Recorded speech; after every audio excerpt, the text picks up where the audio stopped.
విజయవాడలో రేపటి నుంచి పుస్తక పండుగ ప్రారంభం కానుంది. బుక్ ఫెస్టివల్ కి సంబంధించిన ఏర్పాట్లను నిర్వాహకులు శరవేగంగా పూర్తి చేస్తున్నారు. ప్రపంచ ప్రసిద్ధిగాంచిన కవులు, రచయితలు ఈ బుక్ ఫెస్టివల్ కు హాజరు కానున్నారు. పురాతన గ్రంథాలు, అద్భుతమైన పుస్తకాలు అందుబాటులో ఉంచనున్నారు నిర్వాహకులు. పుస్తక ప్రియుల కోసం ఏర్పాటు చేసిన ఈ బుక్ ఫెస్టివల్లో వేల సంఖ్యలో పాల్గొని విజయవంతం చేయాలని నిర్వాహకులు సూచించారు. పుస్తక మహోత్సవం కోసం శరవేగంగా ఏర్పాట్లు చేస్తున్న నిర్వాహకులతో మా ప్రతినిధి సురేంద్ర మరింత సమాచారం అందిస్తారు.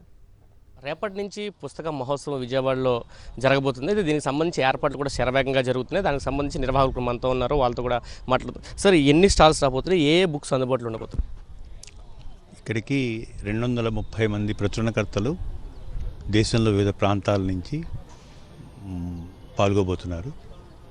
దాదాపు తెలుగులో ప్రచురితమైన ప్రతి పుస్తకం ఇక్కడ అందుబాటులో ఉండబోతోంది. అలాగే ఇంగ్లీష్లో చాలా ప్రముఖంగా ఉన్న పుస్తకాలన్నీ కూడా ఈ పుస్తక మహోత్సవంలో అందుబాటులో ఉండబోతున్నాయి. ఆహ్లాదకరమైన వాతావరణంలో పుస్తక మహోత్సవం పీడబ్ల్యూడీలో గ్రౌండ్స్లో జరుపుకోవటం అనేది గత అనేక సంవత్సరాలుగా జరుగుతున్న అంశం. ఆ వాతావరణం కోల్పోవడం జరిగింది. యాక్చువల్గా వాళ్ళు చాలా ఇబ్బంది పడి కూడా బుక్ ఫెస్టివల్ జరగాలనే ఉద్దేశంతో చాలా ఇబ్బంది పడి కూడా వాళ్ళ కార్యక్రమాలను కొన్ని పోస్ట్పోన్ చేసుకుని కూడా పాలిటెక్నిక్ కాలేజీ గ్రౌండ్ని మాకు వాళ్ళ యాజమాన్యం వాళ్ళు మాకు ఇచ్చారు, ప్రభుత్వం ఇచ్చింది. కానీ అక్కడ ఆ గ్రౌండ్ యొక్క స్ట్రక్చరు బుక్ ఫెస్టివల్కి అనుకూలమైంది కాదు. ఈ గ్రౌండ్ పీడబ్ల్యూడీ గ్రౌండ్కి ఎలాంటి నిర్మాణపరంగా ఎలాంటి వెసులుబాటు ఉందో ఈ గ్రౌండ్ కూడా నిర్మాణపరమైన వెసులుబాటు ఉంది. ఏ వేదికల్లో ఏ అంశాల మీద చర్చలు జరగబోతున్నాయి, ఎటువంటి పుస్తకాలు తీసుకురాబోతున్నాయి? ఒకటి 2 వేదికలు ఉంటాయి. 2 వేదికల్లో ఒకటి సాహిత్య వేదిక, ప్రధానమైన వేదిక ఒకటి ఉంటుంది. ఈ వేదిక పేరు కూడా రామోజీరావు గారి పేరు పెట్టాము.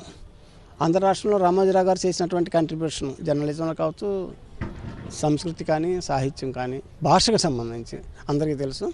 అందుకనే ఆయన పేరు ఏర్పాటు చేశాం. 2వ వేదిక రతన్ టాటా సాహిత్య వేదిక.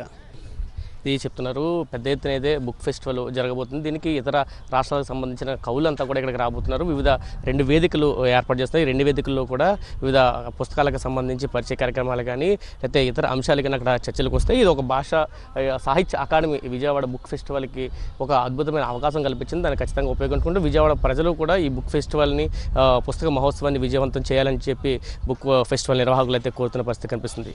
కెమెరా పర్సన్ శివప్రసాద్ కలిసి సురేంద్ర, సాక్షి టీవీ, విజయవాడ నుంచి.